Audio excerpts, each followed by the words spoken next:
sono Alessio Rossi, sono segretario dell'associazione Italia-Israele di Sanremo International e vi do il benvenuto. Un benvenuto veramente piacevole, perché noi le nostre riunioni le facciamo in un'altra sala, chi conosce, invece questa sala è piena, è bellissimo veramente vederci tutti insieme ed è una grandissima soddisfazione. Che cosa vogliamo ricordare? Ricordare quella che è stata la Conferenza di Sanremo, dove qua vicino a noi, Castello Devachan, nacque praticamente lo Stato di Israele, perché il Consiglio Supremo mise la Palestina sotto mandato del governo britannico, e questo è l'induce appunto la nascita dell'importantissimo dello Stato di Israele. Questo perché? Perché diciamo, tutti gli amici che sono con noi conoscono bene la storia, il nostro relatore dal punto di vista giuridico ce la spiegherà molto molto bene. Le nostre associazioni, l'associazione nostra, l'associazione di Savona, parleremo anche dell'associazione che veramente è stata il fulcro di questo incontro, vogliono fare cultura, vogliono far capire alle persone la verità. Molte volte le cose vengono mistificate perché le persone non studiano, non vogliono informarsi, a volte in modo così pulito, a volte in modo molto meno pulito, e le nostre associazioni vogliono proprio questo, far capire quanto sia importante la cultura, far capire il cammino giuridico dello Stato di Israele, è estremamente importante questo. Dicevamo, questo evento... Sorry, we speak Italian, but we try to translate, if possible, what we are saying. Sorry for my English, but it's just wanted to welcome all of you. We are here to tell the truth about the history. We are having a very important guest. He is David Elber. He knows about that history very well, very deeply. We'll try to translate it as possible, but there will be some speeches in English, of course, but mainly it's in Italian, so I really apologize for that. I try to help, okay? And very welcome to everybody.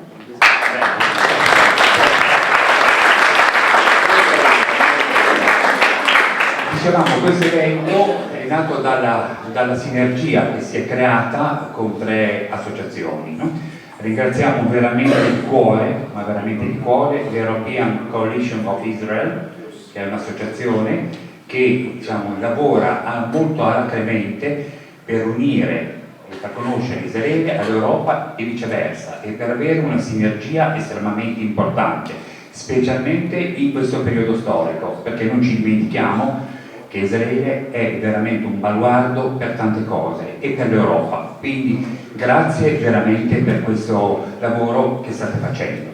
Le 2 associazioni che io ormai definirei sorelle, perché lavoriamo molto bene insieme, l'Associazione Italia-Israele di Savona, con la quale lavoriamo molto bene, grazie Cristina, veramente, e la nostra super presidente, la Maria Teresa Fossi, che io definisco un caterpillar perché diciamo, ha una operatività veramente continua. Quindi grazie veramente di questo momento culturale, perché credo che servirà a tanti per capire, perché i latini dicevano historia magistra vitae, se noi non conosciamo il passato non possiamo conoscere assolutamente il presente. Allora io adesso gradirei che cominciassero i saluti veramente gradevoli, ma saluti istituzionali, il dottor Sandel, che è il presidente dell'associazione European Council e European Coalition for Israel, che ci portasse il suo saluto e sarei molto contento. Prego. Thank you. Grazie. Buonasera. Now I'll have to switch to another language. So I'll just say a few remarks. I understand there will be many other interventions tonight. What I would say, by looking at Sanremo, a drama in 4 acts. Sanremo, there are these 4 very distinct time periods which are very significant. Obviously, the reason we are here is to remember 1920. And the amazing thing, 25th of April 1920, that Sanremo was at the center of world history. It was, even time-wise, a pivotal moment for the Jewish people.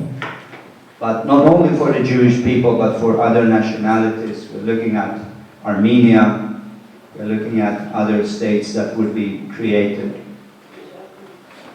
Just a few blocks away from here, world history was written. The map of the Middle East was redrawn. What fascinates me about Sanremo, and I read this in the memoirs of Chaim Weizmann, he talked about the spirit of Sanremo. And during the day when the leading powers of the world had come to an agreement what needed to happen, that the Jewish people had the right to reconstitute their national home in Israel. And everyone were in agreement. There's a beautiful passage in his memoir when he says that, and I'm sorry I have to say this about another hotel, but I hope the management is not here, but he said they had the final dinner at the hotel up the hill. And this was actually Lord Balfour who came in, and he saw how the Jewish delegation, the Zionist delegation, was sitting with the Arab delegation, and he said they had the time of their life. And he said everyone were happy in Sanremo. That's Act 1. I could speak for hours about that, but I'll keep it to one act. The second act is perhaps something which is more known for many people, I have understood, in Sanremo, and that is what happened there during the Second World War. How people were executed on the estate of Villa Devachan, where the Jewish state had been proclaimed 20 years prior. It was the headquarters of the antithesis of anything Jewish, the SS, and how the partisans were killed. We had a solemn act earlier today at Villa Devachan, where we had Germans in our delegations who asked for forgiveness for that what happened in Sanremo at that time, in 1945.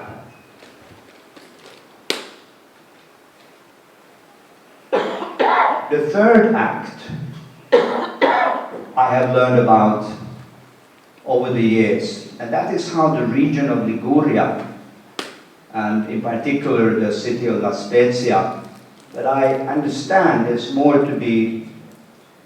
research to be done, that this was also the case for this region here, that the survivors of the Holocaust, when they traveled back to Palestine, they came through Liguria, La Spezia being called the Gate of Zion.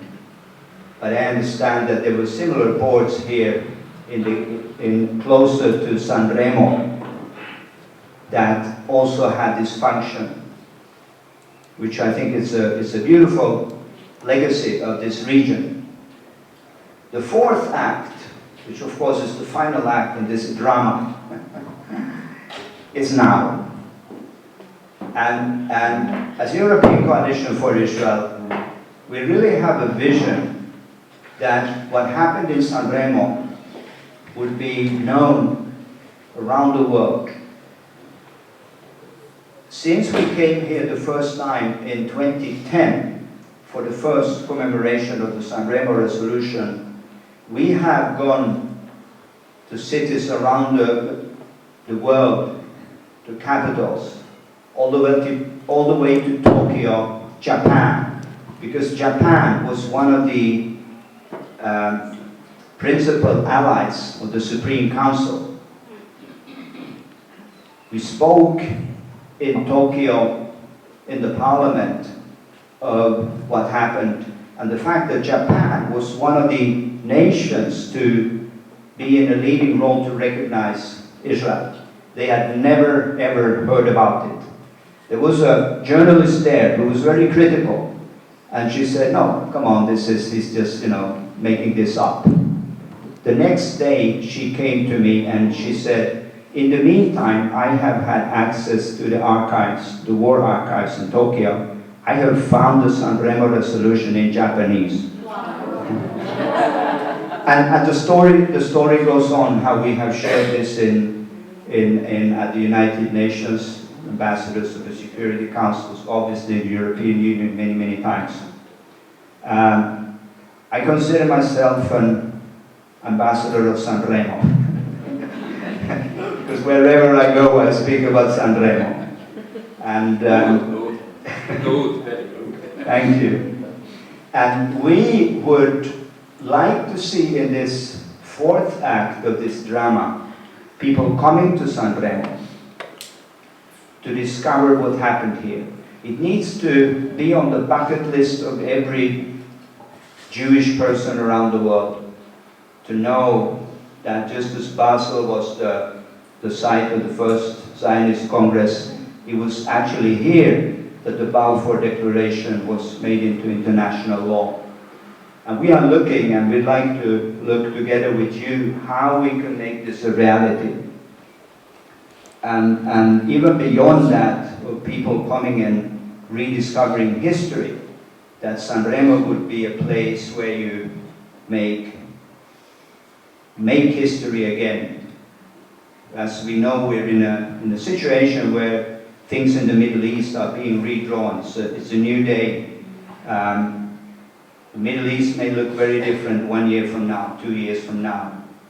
And I would like to see Sanremo being a place where people come in the same spirit, in the spirit of Sanremo, in the spirit of 25th of April 1920, when Lord Balfour said that people would sit, they had the time of their lives, those who were enemies before, now they were reconciled, they had an agreement. So that is why we are here again this time. And this is why we will keep coming back to Sanremo, but also with the hope to see something permanent being established here. So again, I'm very happy to be here. I can speak about Sanremo for hours and hours. I'm not going to do it tonight, but thank you for giving me the opportunity to just share a few words. Thank you. Grazie.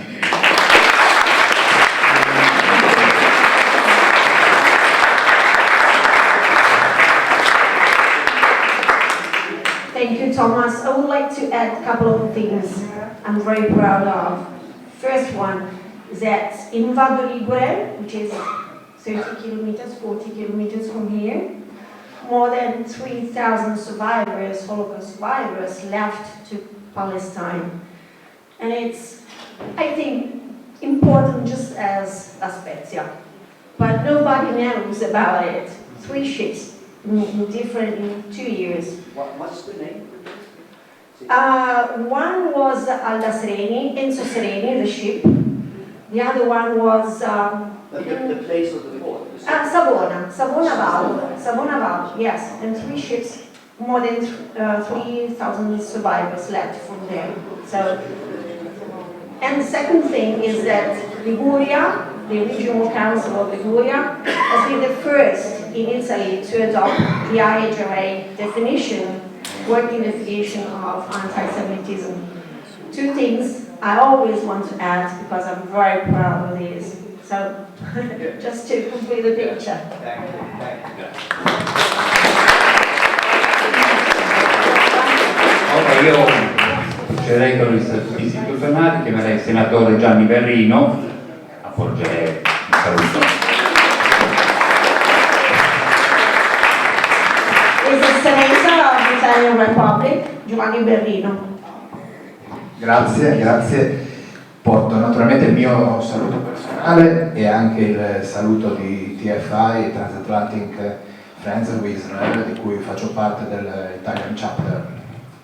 Penso che History Make Again possa essere il sunto iniziale e finale della giornata di oggi.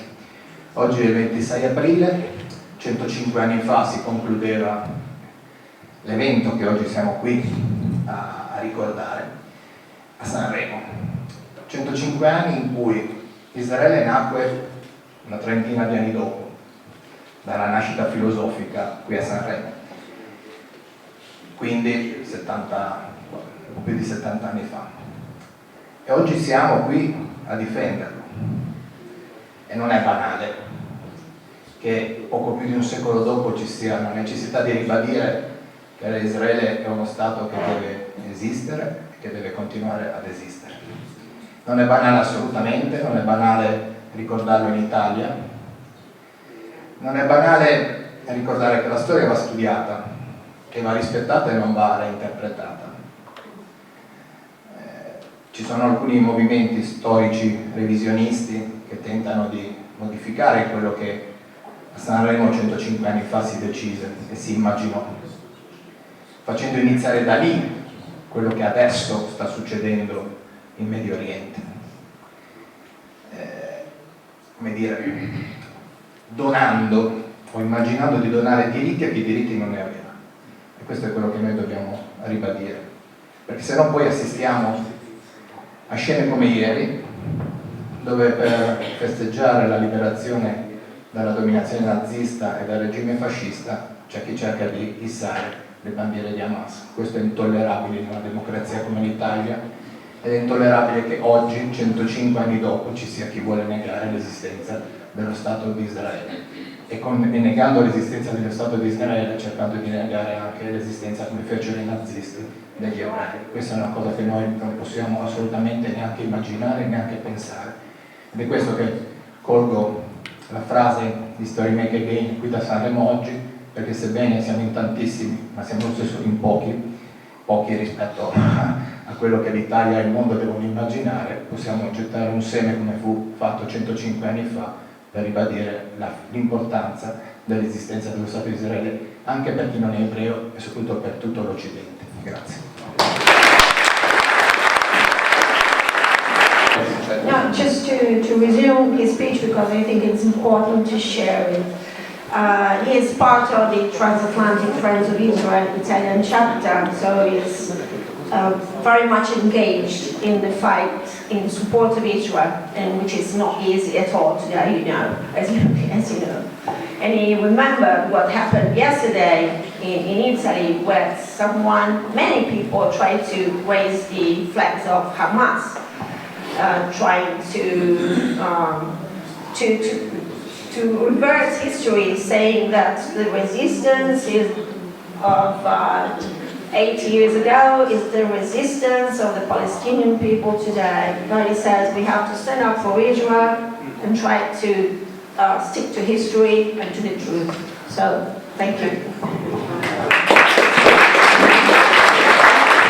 Is Angelo Vaccarezza. He is a regional council of Liguria. He is a very, very good friend of Israel, always in the fight for Israel. He made a lot of political promotions in the regional council. And he was with me in Israel in January for the first time. So, the floor is yours. Grazie. Prima di tutto complimenti a voi che avete organizzato, perché una sala così piena, sabato pomeriggio, durante i giorni di vacanza, vuol dire che c'è stato un grande lavoro di chi ha organizzato e fortunatamente una grande sensibilità, perché lo hai detto bene prima tu, lo ha detto bene Gianni, noi ci troviamo in un momento molto complesso della vita del mondo, dell'Europa e del nostro paese. Perché in Italia sta succedendo qualcosa di incomprensibile.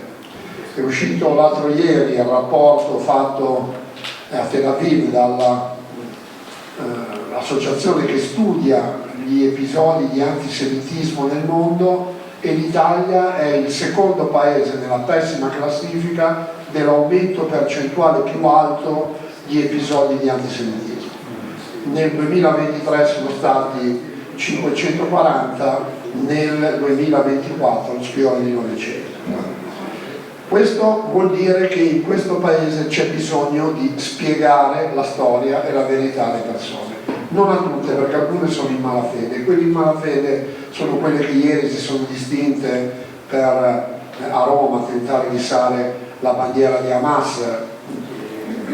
I casi sono due: o non sanno cosa vuol dire quella bandiera, o lo sanno, e allora hanno ben chiaro qual è l'obiettivo finale che quella bandiera rappresenta, cioè lo sterminio prima del popolo ebraico e dopo la dominazione dell'Islam su tutto ciò che Islam non è.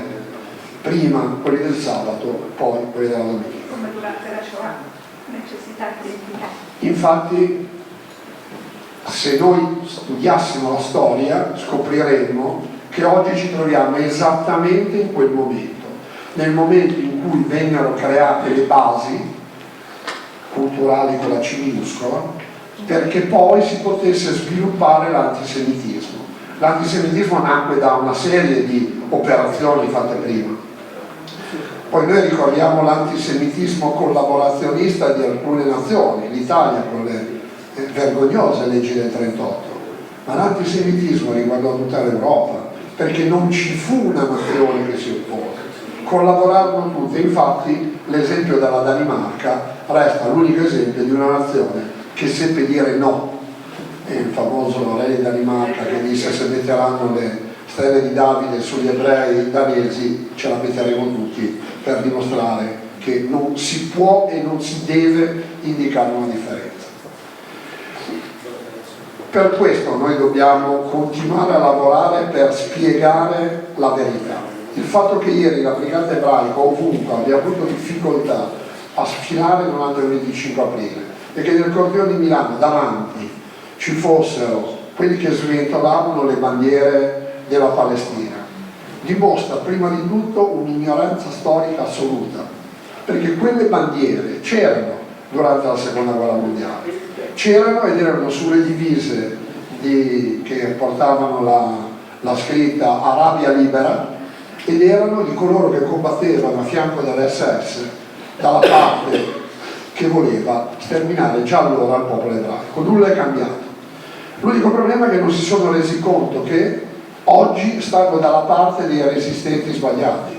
È vero, in Palestina c'è la resistenza, ma la resistenza è di quelli che tentano di liberarsi del tiranno Hamas e ogni tanto scendono in strada e ogni volta vengono passati per le armi e quindi alla fine non hanno la forza e che dovrebbero essere aiutati. Quella è la resistenza.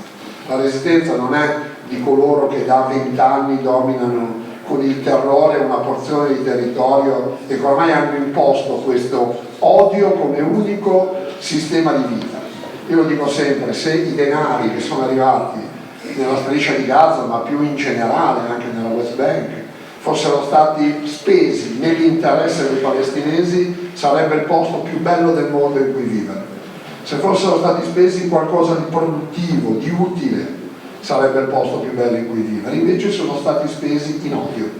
Sono stati spesi in odio per radicarlo dei ragazzi, lo vediamo nei libri di scuola, lo vediamo nei videogiochi, lo vediamo nel lavaggio del cervello che i ragazzi palestinesi hanno dal primo giorno di vita, e proseguendo in tutto ciò che è stata questa grande operazione di odio sfociata nel 7 ottobre.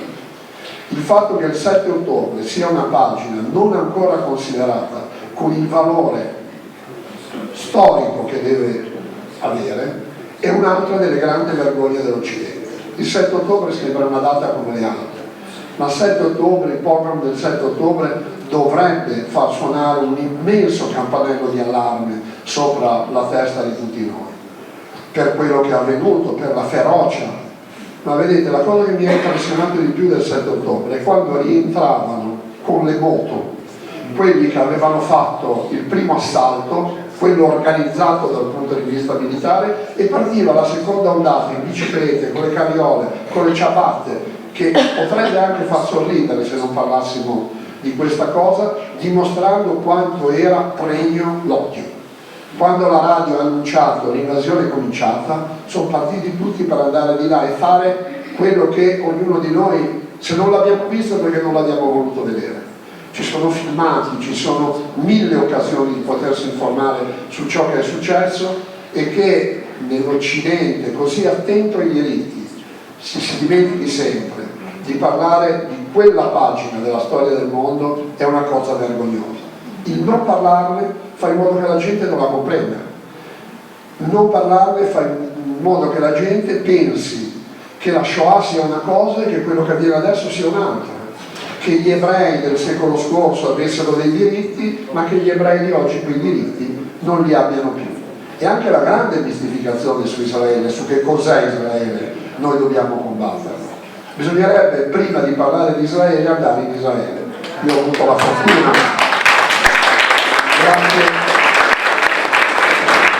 grazie a Cristina, grazie a tanti amici con cui abbiamo cominciato a lavorare negli anni scorsi, di andarci e di poterci andare e vederla tutta, dagli incontri all'interno dei ministeri fino alle serate all'interno del mercato, dove abbiamo dato anche il peggio di noi, però vabbè, questo è un altro aspetto. E andare a vivere in Israele poi fa capire che cos'è quell'incredibile luogo dove convive tutto, dove c'è tutto e il contrario di tutto, dove tutti sono liberi di fare tutto, dove tutti possono parlare una lingua diversa, professare una religione diversa, avere un colore della pelle diversa, avere una preferenza sessuale diversa, e nessuno è giudicato per questo. E a nessuno viene diciamo preclusa la possibilità di essere qualcosa o qualcuno per ciò che è. Ognuno può giocarsi le sue carte. Le donne arabe che vivono in Israele sono le uniche donne che hanno dei diritti, non più diritti degli altri, che hanno dei diritti, perché sono le uniche donne arabe che hanno diritti, perché sono donne israeliane. E quando è successa, e apro una piccola parentesi, ma per dimostrare secondo me la sottocultura in cui viviamo in questo momento, è successa la tragedia della funicolare che è caduta. È una ragazza israeliana di etnia araba, ha perso la vita. No, i giornali hanno riportato che era una ragazza palestinese che aveva la cittadinanza israeliana. No, era una cittadina israeliana. Bisogna che la gente si rassegni al fatto che chi vive in Israele è israeliano, con gli stessi diritti e gli stessi doveri, che non ci sono due Israele. E quando noi la attacchiamo e lasciamo che venga attaccata, noi facciamo un pessimo servizio alla comunità internazionale, facciamo un pessimo servizio a noi stessi. Mi fermo, se no vado troppo lungo. Voglio ringraziare Gianni, perché Gianni Berrino, quando era assessore al turismo e io ero consigliere regionale, insieme a me ha cominciato il percorso che abbiamo fatto in Regione Liguria.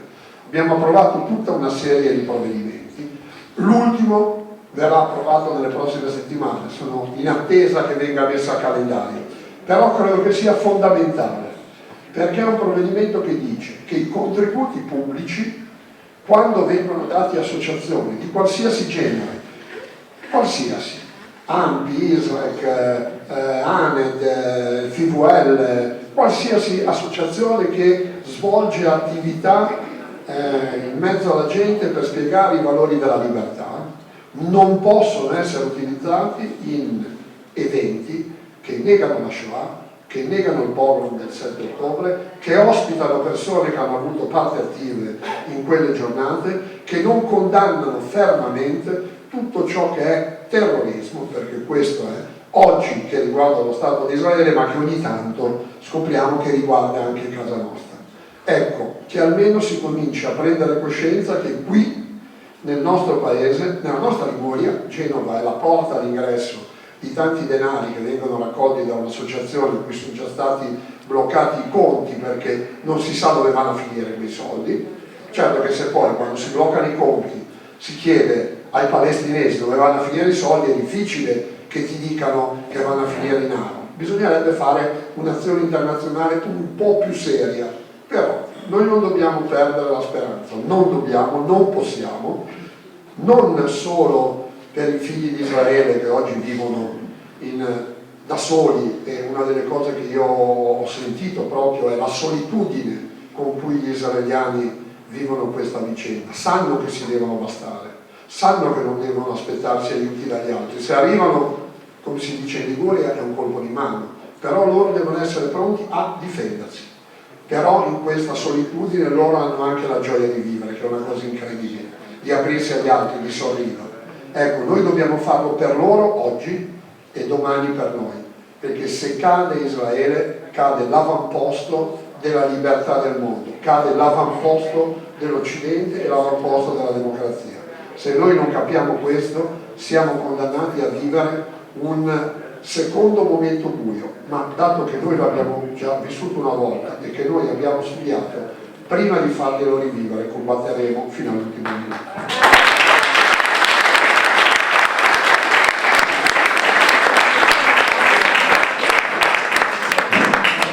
All right.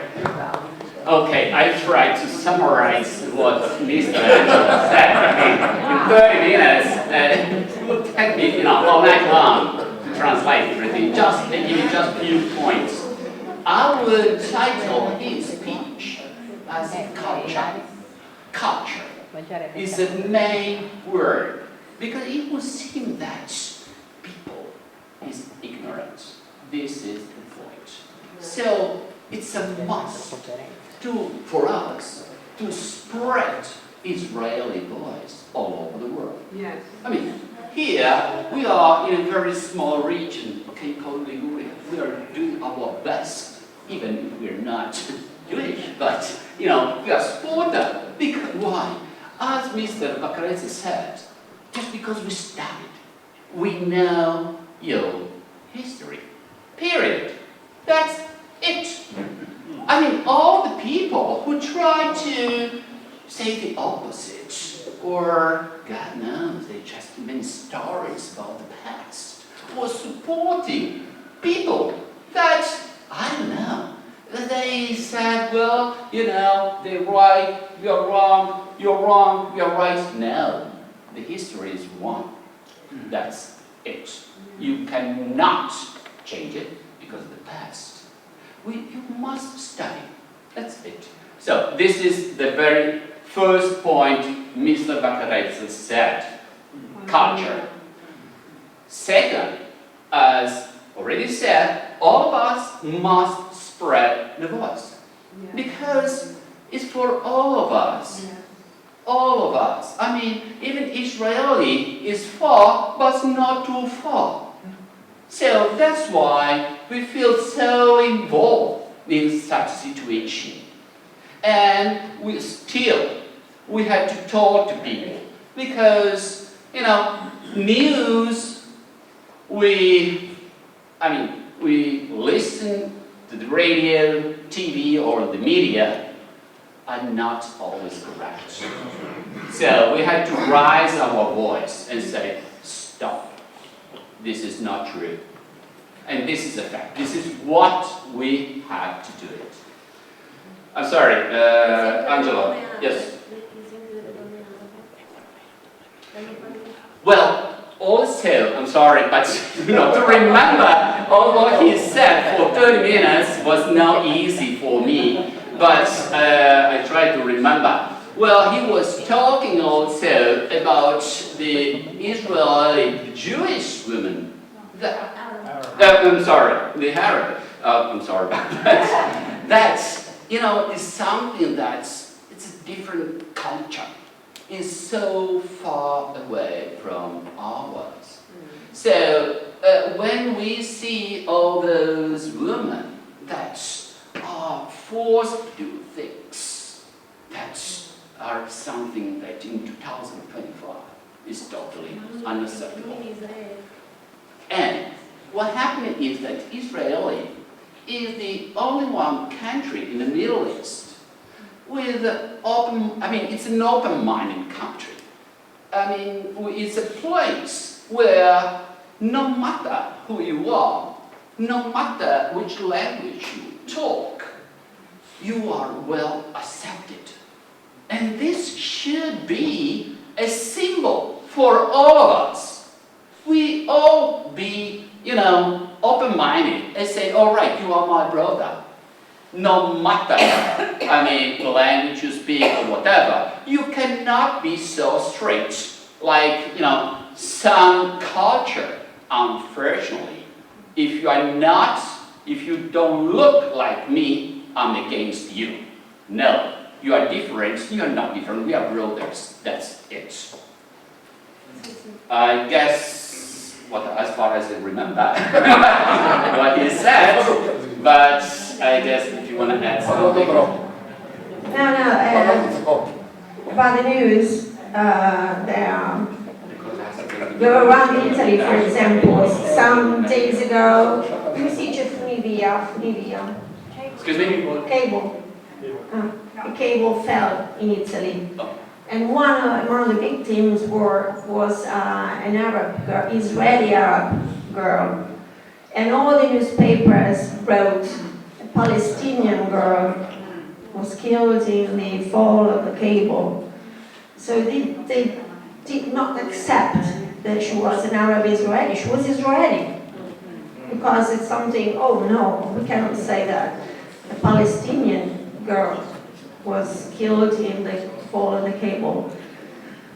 And he said, when I was in Israel, I could see that Israeli Arab women are free to choose their lives, to do everything they want. It's the only country in the Middle East where Arab women can become the dean of a university, a professor, a surgeon, and everything. The only country in the Middle East. So just to add something. Okay? Thank you. Ok, thank you.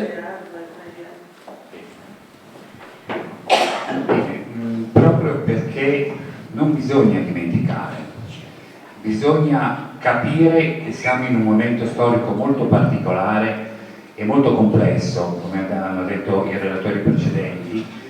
È veramente molto interessante. Vorremmo presentare un breve video di una ragazza sopravvissuta alla barbara strage del 7 ottobre. Molto importante, perché soprattutto per noi e per le giovani generazioni, per i ragazzi che vanno a manifestare e non conoscono la realtà della guerra e dello sterminio, sarebbe il caso veramente di propagandarlo. Grazie. First of all, I want to say thank you for coming to watch the documentary film of the Novel Mexico Festival. I believe it's very important. And I know it wasn't easy because the videos there are not easy to watch.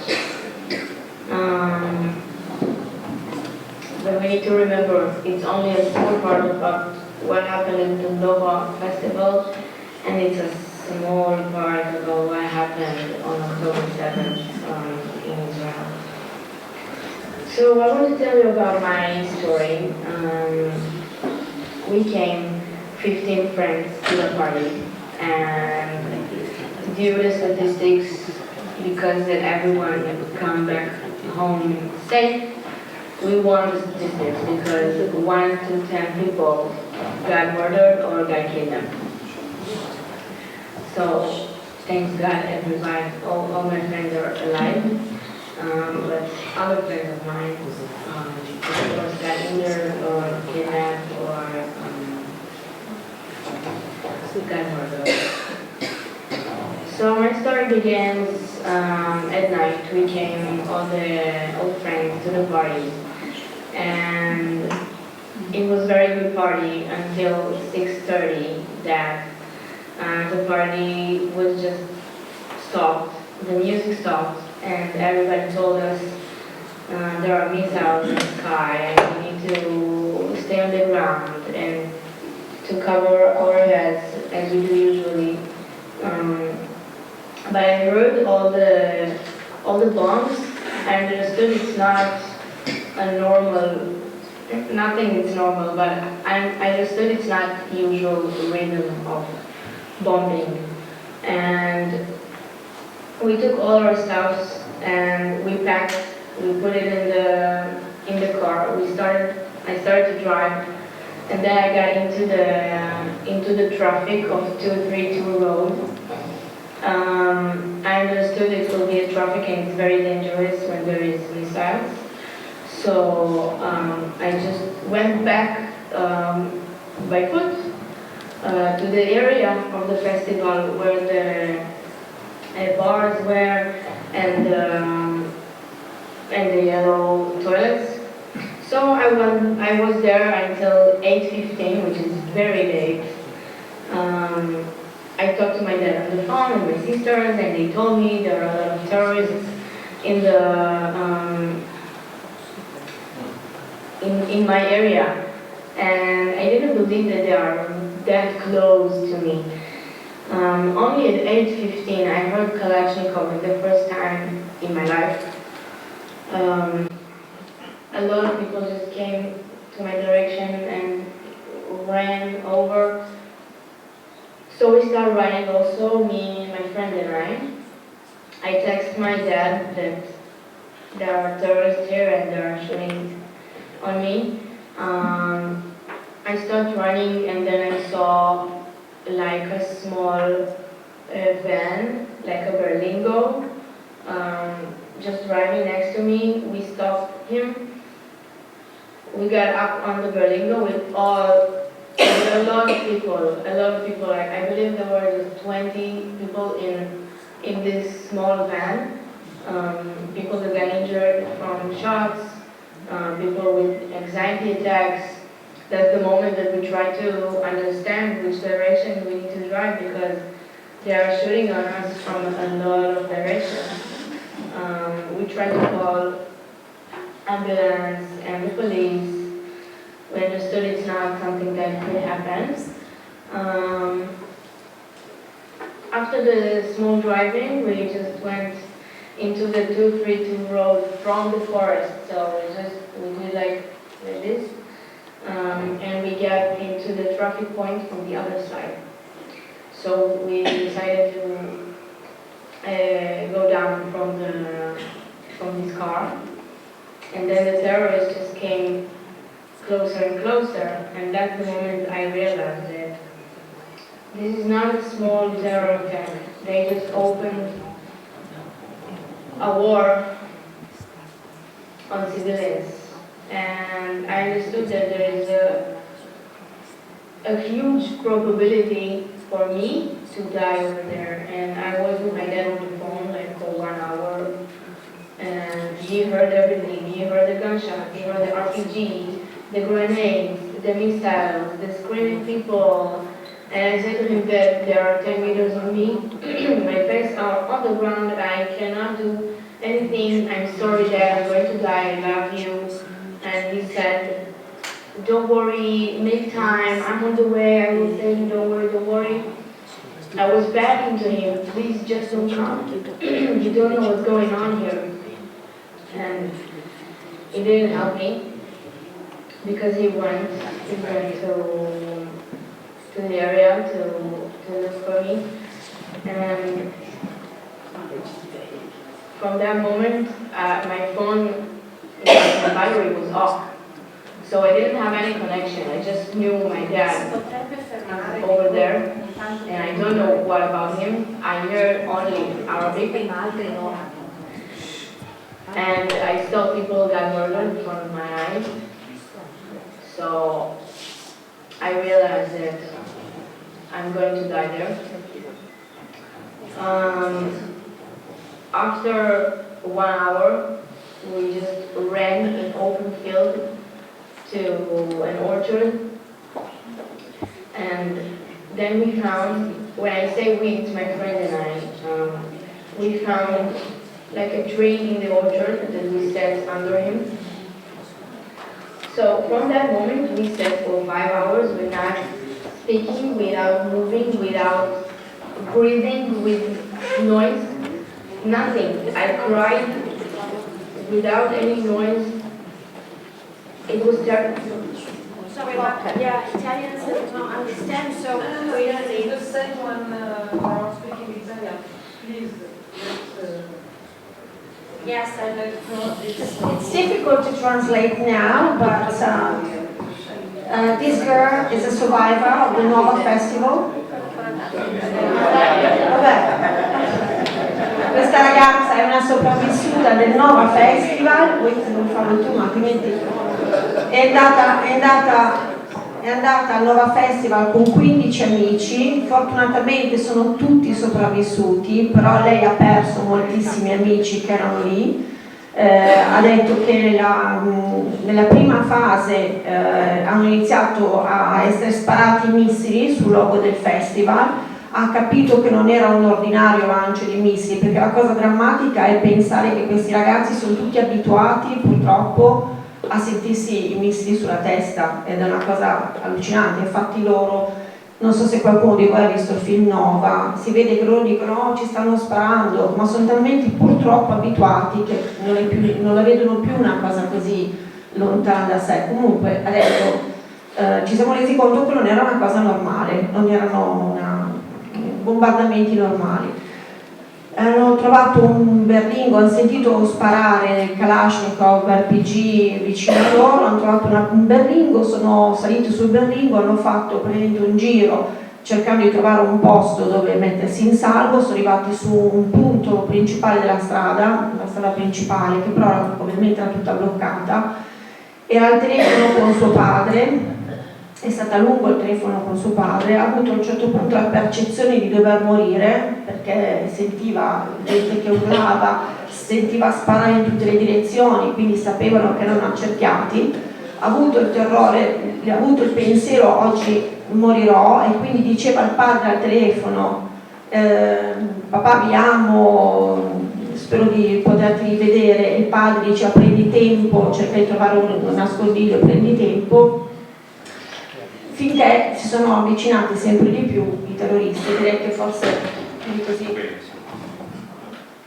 Very fine, because under the tree I heard everything. I heard abuse. I heard screaming people. I heard screaming women. I heard rape. I heard the screaming, the begging, and then gunshots and silence. These things, these voices, I hear them until now, like every day in my head. Under the tree, I just meditated. I did meditation for 5 hours. I was just preparing myself to die. I realized that I would die there. Because I saw the terrorists just walking into the orchard from one tree to another, and they didn't saw us. I heard all the things that just happened around me, and I heard all the missiles and the grenades and RPG and the bullets just next to me, and I said, statistically, if I will be here more time, I will get injured or get killed. I understood that they were kidnapping people, and I got a decision in my head that if someone will kidnap me, I will do something that he will kill me, so he will take me alive to Gaza. The thing that I heard is just terrifying. It was hell. It was hell, hell, hell. After 5 hours, they burned the field and the orchard, so we needed to go out, and I listened all the time. I knew there is a spot with IDF soldiers, like for 10 minutes, they're in the same point. So, like I built like a 3D map in my head, so I knew what's going on. And then we just walked from tree to tree until we got into, until we saw the soldiers. And then I realized, I just saw what I heard all these hours. I saw dead bodies on the ground. I saw parts of bodies on the ground. Burned bodies. Terrorists, alive or dead. All the cars were just burned upside down with holes from bullets. It was terrifying. I was like quiet and not making any noise. And then when I saw that, and then I realized that the IDF were with me, I was screaming my life out. And I asked from one of the soldiers to make a phone call to my dad because I knew he was there for 5 hours. I didn't know if he's alive or not. I was so afraid to call him. But then I called him and he answered me. He said he's okay. He is like, I don't know, X kilometers from me, but he's very close. And he said,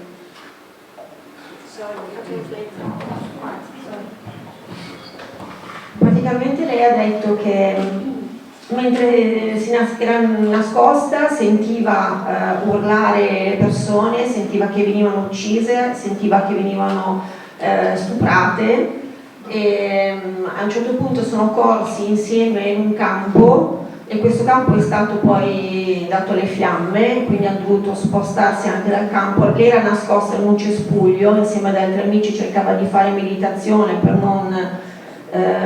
non farsi sopraffare dal terrore e aveva sempre il pensiero anche a suo padre perché si è spento il suo cellulare, quindi non sapeva suo padre se fosse in pericolo, se stesse andando sul posto o meno. E poi a un certo punto si ricorda, arriva a un certo punto a trovare la polizia e pensa a tutto quello che ha visto nelle ore precedenti e ha visto non solo macchine bruciate, ma ha visto cadaveri, pezzi di cadavere bruciati, persone bruciate, brutalizzate nei modi più incredibili. E quando finalmente è arrivata a trovare la polizia ha urlato tutto quello che poteva urlare liberatorio, è riuscita a trovare suo padre e adesso vediamo poi la fine. Said to him that the soldier is going to take me to a police station nearby, so we will meet there. So after 9 hours of escaping, I met my dad in the police station. It was very exciting. And the other part of surviving begins, and it's still going on, because to live after you survive massacre like this, first of all, you can't sleep. You can't sleep well, or you can't sleep at all. You dream nightmares about everything that happened, and you just feel very ashamed that you are alive. I felt ashamed that I'm alive because a lot of people got murdered or got kidnapped to Gaza, and their destiny was different from mine. But today, I understand that if I stayed alive, my mission is to speak up for all the people that cannot speak anymore. So the world little bit closed their eyes about what happened to Israel and what happened to us on October 7th, because it's against humanity. It's against humanity. What happened there, it's not a regular war. It's not army against army. Their army is not army. They are terrorists from hell. They just came to murder, rape, burn people, civilians, kidnap them from their home. I just went to a party to celebrate. I wanted to dance in nature. It's the most amazing thing that a man could do. And they took my freedom and this day. But we will not break from what we do. We are strong and we know our truth. And I'm asking for you, please tell our truth, because what happened there is just against humanity. And we cannot allow things like that happen again. Never again. Thank you for listening.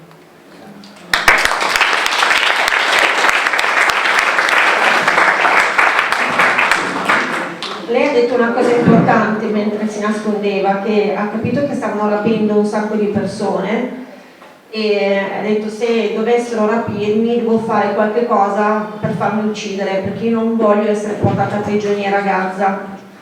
Quando poi alla fine ha trovato la salvezza presso la polizia, ha trovato suo padre, dice che la sua vita ovviamente non è più stata la stessa, perché non riesce a dormire, ha continui incubi, e si è sentita anche ashamed per la vergogna di essere sopravvissuta mentre molti altri sono stati assassinati, bruciati, stuprati, rapiti e portati a Gaza. Lei si è sentita come la stessa cosa che riferiscono molti sopravvissuti alla Shoah, che si sentono quasi, provano vergogna di essere sopravvissuti. Lei dice: dobbiamo sempre parlare, io sono ormai è la mia missione, devo ricordare che non è stata una guerra normale, sono stati terroristi venuti dall'inferno che hanno voluto scatenare una guerra sui civili, ammazzare più civili possibili. Quindi lei dice: dobbiamo avere coraggio, questa è la mia missione. Ringrazia tutti perché il contributo ovviamente che si dà, ma dice che comunque questi erano terroristi venuti dall'inferno, quindi non è stata una guerra ordinaria. Quindi, grazie mille.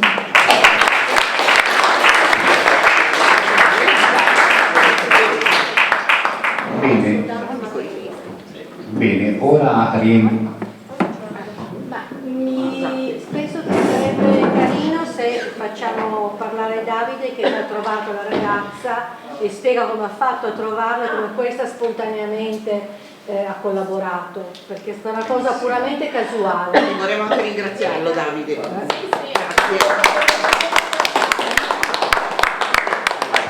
Grazie. Sarò molto... It was a very emotional moment for me to speak with Adar when she sent me the video. One of the things that touched the most my heart was the fact that she said telling what happened at Nova is the goal of her life. And I think they like today, when we see testimony of what happened, are very, very important, and I want to thank you all for being there, and I hope more people can listen can listen at our story. She told me she's available to come and to speak, and I think it would be very important having her as a guest in Europe or in Italy. We will work about it. Thank you very much. Dicevo che è stato molto emozionante per me mettermi in contatto con Adar, una ragazza che è poco più grande di me, ha 27 anni, nella vita fa l'insegnante di matematica, e Adar mi ha detto che la missione della sua vita è raccontare quello che è successo quel giorno, per cui penso che serate come quella di oggi, in cui si può sentire direttamente la sua storia, siano molto, molto importanti. In particolare il fatto che Adar abbia detto che la missione della sua vita è raccontare quello che è successo, e quindi spero, lei mi ha dato la disponibilità a venire a raccontare la sua storia in Italia, quindi spero che sia anche possibile averla dal vivo. Grazie.